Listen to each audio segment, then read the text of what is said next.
আসসালামু আলাইকুম ওয়া রাহমাতুল্লাহ। আলমগীর স্মার্ট কোচিং এর পক্ষ থেকে সকলকে জানাই সুস্বাগতম।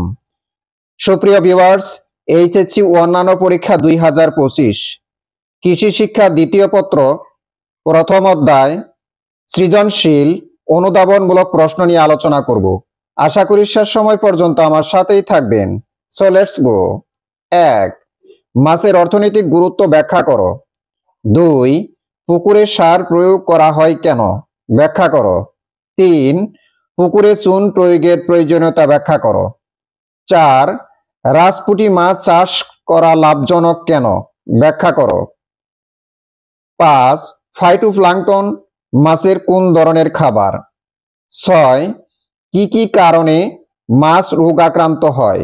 ব্যাখ্যা করো। 7. চিংড়ি চাষ কেন লাভজনক? ব্যাখ্যা করো। 8. চিংড়িকে নিশাচর বলা হয় কেন? 9. মাছ পচে কেন? ব্যাখ্যা করো। 10. মাছ কেন শুকানো হয়? 11.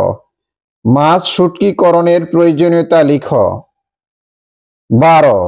নিরাপদ মাছ সংরক্ষণ কেন প্রয়োজন? ব্যাখ্যা করো। 13. নিরাপদ মাছ সংরক্ষণের সুবিধা লিখো। 14. ফরমালিন দেয়া মাছ চেনার উপায় কি? সুপ্রিয় ভিউয়ার্স, বাংলাদেশে যে কয়টি শিক্ষা বোর্ড রয়েছে এই কয়টি প্রশ্ন থেকে 100% কমন পড়বে ইনশাল্লাহ।